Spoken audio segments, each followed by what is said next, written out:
So I kind of made a mistake of planting these mammoth sunflowers in my bed. Not probably such a great idea.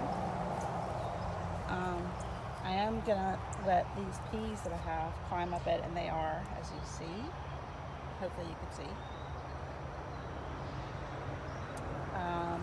But it's way too much shade. I have like a poblano in there. I don't know if you can see it. Oh, I see a baby poblano on it. Let's see. Where is it at? Oh, geez, it's somewhere over there. Anyway, I guess I'm gonna just let these go to flower and get the flowers and then cut them down but leave the stalks, which I've done before when I had some left the stalks for things to climb. But I do have like a little baby poblano on here, if you can see that. So apparently it'll grow in a little shade, and you see the peas climbing up the sunflower.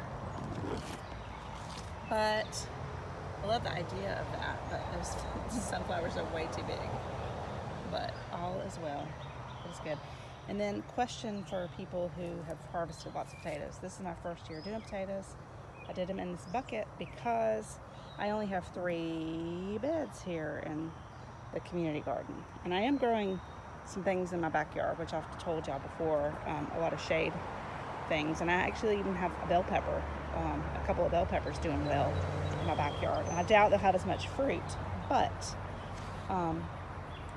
anyway, I just circle talk, which I'm good at. So the potatoes are starting to flower. Do I wait till they dry out? I'm sure somebody can let me know, since I am new to potatoes. I know not. And then I planted one of my Tramontina squashes over here, which is actually a community area, but I do a lot of work in the community garden, and the space isn't being used, so I just kind of plugged it in and nobody said anything. I thought it was an okra. I wanted it to be like a community okra plant. I'm gonna put this in there so it'll climb. I wanted it to be a community okra plant, but it's a Tramontina squash, which I love. We still have Tramontina squashes that we're eating on from last winter that we let harden, because if those of you who know Tramontina squashes, they you can eat them like as a summer squash, or they get real big and golden the longer you leave them on there, and they harden, and it's more like almost kind of like a butternut squash. It still makes really great squash casserole, really good soups. Like I've made like shrimp bisques with it, where you kind of cook it with some onions, cook the squash down and blend it, and so it makes like a cream. It makes a fantastic soup. But I do have another okra in this community bed that I'm hoping that everybody can share, because I have a few.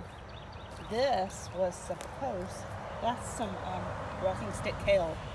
Another reason I'm going to need to get these sunflowers out of the way. Although they will get the west side, so maybe they'll be okay.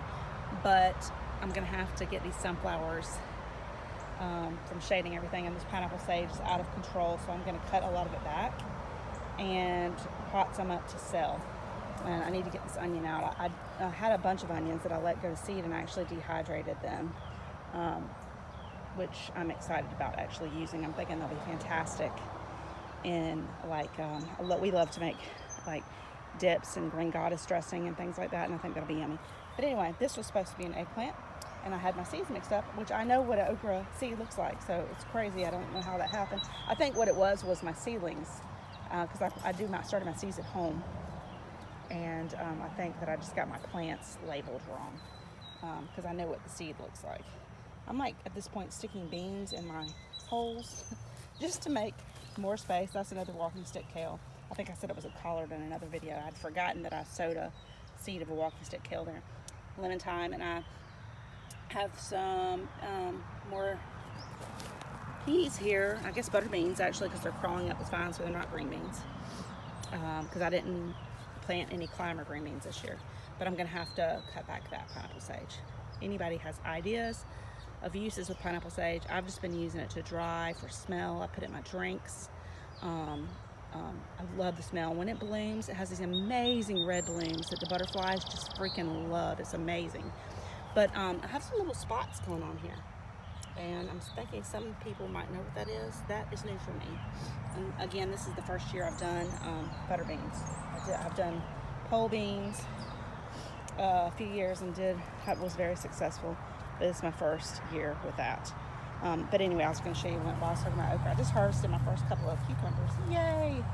And more calendula, because I do like to make salves with calendula. So I've planted a lot more this year. But I have an okra in here, and another okra in here, and another okra over here. So I love putting up okra. It's just such a great, easy thing to do, and it's so good for you. We're okra people in Georgia. I know everybody's not, but we sure are. All right, well, I kind of just made this short video. Oh, one more question. I'm like asking questions. You know, I've learned a lot of things gardening, but I'm still learning every freaking day. Like, I have these tomatoes jammed in here. I do know this, okay? I'm aware that they're jammed in here, but they haven't bloomed tons. And I did start all these from seed at home. There's blooms right there. And I do have some tomatoes coming on, but not as many. I don't know if it's just being slow because I grew them from seed. They haven't bloomed tons, but maybe they're just kind of running late. But I feel like they look healthy other than that. They are crammed in here though. Well, and this is my mini harvest for today. Not very much. Got a bunch of blueberries. Pretty substantial. And a few more squash and some green beans, which I collected a bunch a couple days ago, so I should have enough to cook, and more calendula. Last few of my carrots. I think I have one more carrot in there, and I have a little bit of chard that I'm going to cook up with some eggs in a little bit, and some pineapple sage.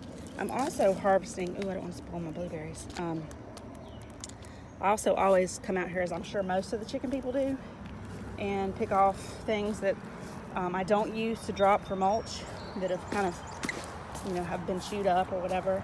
I take home to the chickens, which they love. So I was going to grow Tramontina squash up here, but we are loving the squash so much. It's so delicious. The crookneck squash, which I've always loved, but this is my first time growing them. I've just been growing Tramontina because Tramontina is so easy. It's for those who don't know, it's supposed to be resistant to squash bugs. I found that late in the season it starts kind of doing not as well, but at the same time, I don't know that that's really true, because we get so much Tramontina squash even just off one plant. So I'm going to let these squash continue to grow in here, and cucumbers that I'm hoping will grow up there. And it might, just after I get these seeds down from the Swiss chard, even if it's later in the summer, put some Tramontina up to go up the cattle panel. Well, anyway, I guess that's about it for my video making skills, which I'm not super great at, but I'm taking a shot at it anyway. I hope you all have a blessed, happy day, staying busy, and creating things. It always makes you feel better.